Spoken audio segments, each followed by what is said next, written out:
새벽 5시 서울 종로구의 어느 골목. 80대 어르신 한 분이 구부정한 허리로 폐지를 줍고 계십니다. 평생을 일하셨습니다. 자녀들을 키우셨고 이 나라의 경제 성장의 한 몫을 담당하셨습니다.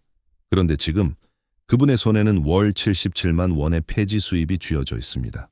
국민연금, 월 평균 67만 원, 최소 노후 생활비 124만 원에 턱없이 부족합니다. 혹시 이런 생각 해보신 적 있으신가요? 나는 괜찮겠지. 열심히 일했으니까. 하지만 통계는 냉혹합니다. 대한민국 노인 10명 중 4명이 빈곤층입니다. 웨이시 38개국 중 압도적 1위. 노인 자살률도 웨이시치 1위. 우리는 세계에서 가장 빠르게 초고령 사회로 진입했지만 가장 준비가 안 된 나라이기도 합니다. 질문 드리겠습니다. 여러분은 은퇴 후 얼마가 필요하다고 생각하시나요? 그리고 지금 얼마를 준비하고 계신가요?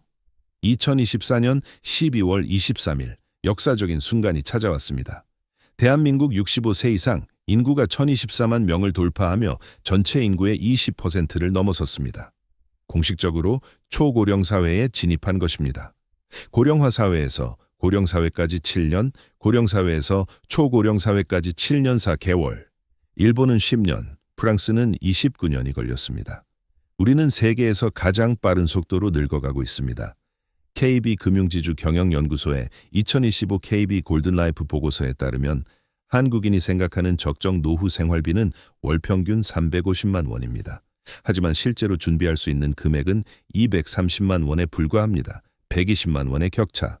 이것이 노후 빈곤의 시한폭탄입니다. 국민 57.7%가 계층 상승이 어렵다고 느끼고 54.1%는 자녀 세대의 희망마저 포기했습니다. 오늘 이 영상에서는 대한민국 노후가 붕괴하고 있는 원인을 파헤치고 연금만으로 살 수 없는 시대에 개인이 어떻게 대비해야 하는지 구체적인 해법을 제시해 드리겠습니다. 통계가 말해주는 불편한 진실은 무엇인가? 2023년 기준 65세 이상 노인의 상대적 빈곤율은 38.2%입니다. 이는 65세 이상 노인 중 38.2%가 중위소득의 절반 이하로 살아가고 있다는 의미입니다. OECD 평균이 14.2%인 것을 고려하면 우리나라는 거의 3배에 달하는 수치입니다. 66세 이상으로 범위를 좁히면 39.7%까지 올라갑니다. 노인 5명 중 2명이 빈곤층인 나라, 그것이 대한민국의 현실입니다. 2025년 기준 국민연금 평균 수령액은 월 67만 원입니다. 최고액 수급자도 월 296만 원 수준입니다. 그런데 정부가 발표한 1인 최소 노후 생활비는 124만 원, 적정 노후 생활비는 178만 원입니다. 통계청 조사 결과 고령 인구의 약 81%가 월 100만 원 미만의 연금을 받고 있습니다. 연금만으로는 생존조차 어려운 구조입니다. 한국의 65세 이상 고용률은 37.3%로 OECD 평균 13.6%에 거의 3배에 달합니다. 회원국 중 압도적 1위입니다.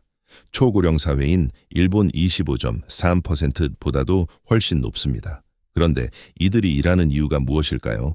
54.4%가 생활비의 보탬이 되기 위해서라고 답했습니다. 일하는 즐거움은 36.1%에 불과합니다. 노인들의 희망 근로 연령은 평균 73.4세, 일하고 싶어서가 아니라 일해야만 살 수 있기 때문입니다. 2024년 기준 한국의 자살률은 인구 10만 명당 29.1명으로 OECD 평균 10.7명의 2.7배입니다. 특히 65세 이상 노인 자살률은 41.7명으로 OECD 평균 16.3명의 2.6배에 달합니다. 2003년 이후 20년 넘게 OECD 자살률 1위를 놓치지 않고 있습니다. 하루 평균 40명이 스스로 목숨을 끊고 있으며 이 중 상당수가 노인입니다. 이 숫자들이 의미하는 바는 명확합니다. 대한민국에서 늙어간다는 것은 곧 빈곤과 고독, 그리고 절망과의 싸움을 의미합니다. 어떻게 이 지경까지 오게 되었는가? 첫째, 국민연금 제도의 미성숙입니다. 국민연금은 1988년에야 처음 도입되었고 1999년에 가서야 전 국민으로 확대되었습니다. 선진국들이 100년 넘게 연금을 운영해온 것과 비교하면 역사가 짧습니다. 이 때문에 현재 노인 세대는 연금 가입 기간이 짧고 수급액이 적습니다. 한국 고령층의 소득 중 공적 이전 소득 비중은 30%에 불과하며 OECD 평균 57.3%의 절반 수준입니다. 둘째, 적게 내고 많이 받는 구조적 문제입니다.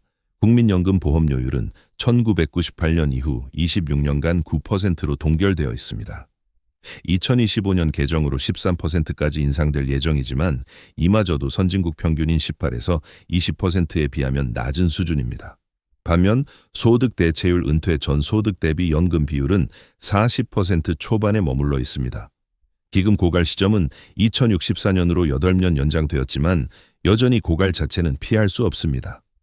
셋째, 조기 퇴직과 연금 수령 사이의 소득 크레바스입니다. 법적 정년은 60세지만 주된 일자리에서의 평균 퇴직 연령은 52.9세에 불과합니다. 반면 국민연금 수령 개시 연령은 63세에서 65세로 점점 늦춰지고 있습니다.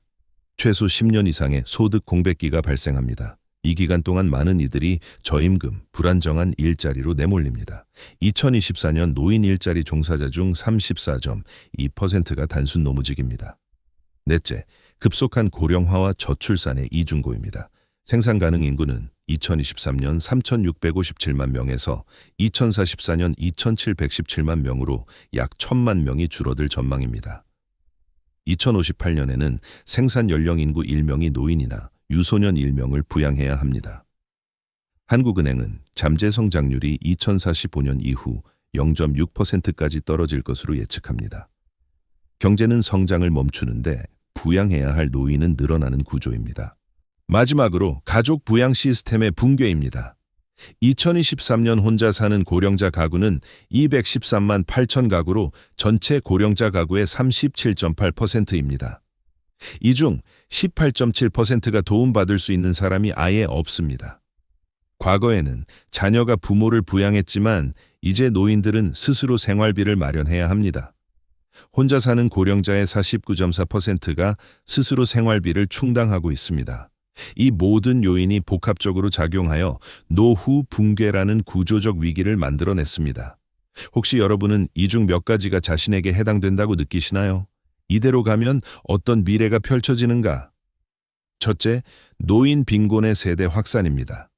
현재 1940년대생 이전 세대의 빈곤율은 40% 이상이지만 1950년대생은 30% 이하입니다. 하지만 연금 재정이 악화되면 젊은 세대 역시 노후 빈곤에서 자유롭지 못합니다. 보험료율을 30에서 40%까지 올려야 하는 시대가 올 수 있습니다. 젊은 세대는 내 돈이 아닌 윗세대의 연금을 위해 월급의 절반을 떼이는 상황에 처할 수 있습니다. 둘째, 노인 돌봄 시스템의 붕괴입니다. 혼자 사는 노인이 증가하고 가족 돌봄은 감소하고 있습니다. 87.2%의 노인이 현재 집에서 계속 살기를 원하지만 자녀와 동거를 희망하는 비율은 2.5%에 불과합니다. 사회적 돌봄 수요는 폭증하는데 이를 감당할 인력과 재원은 부족합니다. 요양시설 대기자 증가, 간병비 폭등, 돌봄 사각지대 확대가 예상됩니다. 셋째, 노인 자살의 지속적 증가입니다. 빈곤, 질병, 고독이 노인 자살의 3대 원인입니다. 경제적 상황이 악화될수록 자살률은 상승합니다. 2024년 자살률은 2013년 이후 최고치를 기록했습니다. 특히 80세 이상 노인의 자살률이 심각합니다. 기초연금이 도입된 2014년 이후 노인 자살률이 감소 추세였지만 연금만으로는 근본적 해결이 어렵습니다. 마지막으로 세대 갈등의 심화입니다. 청년 세대는 이미 국민연금에 대한 불신이 높습니다. 못 받을 거 왜 내냐는 인식이 퍼지고 있습니다. 기성세대는 더 내고 덜 받는 현실에 분노합니다. 연금 개혁을 둘러싼 세대 간 갈등은 정치적 쟁점으로 부상하고 사회 통합을 위협할 수 있습니다. 제도의 변화를 기다릴 수만은 없습니다. 개인 차원에서 지금 당장 실행할 수 있는 구체적인 대비책을 제시해 드리겠습니다. 첫째, 국민연금 가입 기간을 최대화하세요. 국민연금은 납부 기간이 길수록 수령액이 늘어납니다. 경력 단절이 있다면 임의 가입 제도를 활용해 계속 납부하세요. 60세 이후에도 임의 계속 가입 제도를 통해 65세까지 연장 가입할 수 있습니다. 10년 미만 가입자는 추후 납부 추납을 통해 가입 기간을 채울 수 있습니다. 연금 수령을 5년 늦추면 연기 연금으로 연체 1.2%씩 최대 36%까지 더 받을 수 있습니다. 둘째, 다층 연금 체계를 구축하세요. 국민연금만으로는 부족합니다. 퇴직연금 DC형 또는 DB형의 운용 상황을 점검하고 개인연금, 연금저축, IRP에 가입하세요. 세액공제 혜택도 받을 수 있습니다. 연금저축은 연 400만 원, IRP 포함 시 연 700만 원까지 세액공제됩니다. 국민연금, 퇴직연금, 개인연금의 3층 구조가 노후 소득의 기본입니다. 셋째, 소득 크레바스에 대비하세요. 주된 일자리 퇴직 후 연금 수령까지 최소 10년의 공백이 발생합니다. 이 기간을 위한 별도의 자금을 마련해야 합니다. 50대부터는 제2의 경력을 준비하세요. 기존 경력을 살릴 수 있는 컨설팅, 교육, 프리랜서 등을 고려해보세요. 비용이 적게 드는 자격증 취득도 도움이 됩니다. 마지막으로 사회적 관계를 유지하세요. 고독은 노인 자살의 주요 원인입니다. 은퇴 후에도 커뮤니티 활동, 봉사활동, 평생교육에 참여하세요. 2023년 기준 65세 이상 고령자의 평생교육 참여율은 23.5%입니다. 배움을 멈추지 마세요. 사회적 관계는 정신 건강뿐 아니라 재취업 기회와도 연결됩니다. 오늘 우리는 대한민국 노후의 불편한 진실과 마주했습니다. 웨이시 1위의 노인 빈곤율, 세계 최고 수준의 노인 자살률, 고가를 향해 달려가는 국민연금. 이것은 누군가의 이야기가 아닙니다. 바로 우리 모두의 미래입니다. 변화는 인식에서 시작됩니다. 연금만 믿고 안주할 수 없습니다. 개인이 준비하지 않으면 빈곤과 고독의 노후가 기다리고 있습니다. 지금 당장 내 연금 예상 수령액을 확인하세요. 노후 자금 계획을 점검하세요. 건강을 챙기고 제2의 경력을 고민하세요. 여러분의 이야기를 들려주세요. 노후 준비 어떻게 하고 계신가요? 연금에 대한 불안 어떻게 해결하고 계신가요? 댓글로 여러분의 경험과 생각을 공유해 주세요. 함께 고민하고 함께 해법을 찾아가면 좋겠습니다. 이 영상이 도움이 되셨다면 좋아요를 눌러주세요. 더 많은 분들이 이 중요한 이야기를 접할 수 있도록 공유도 부탁드립니다. 앞으로도 우리 삶에 꼭 필요한 정보를 전해드리겠습니다. 구독과 알림 설정 잊지 마세요. 시청해 주셔서 감사합니다.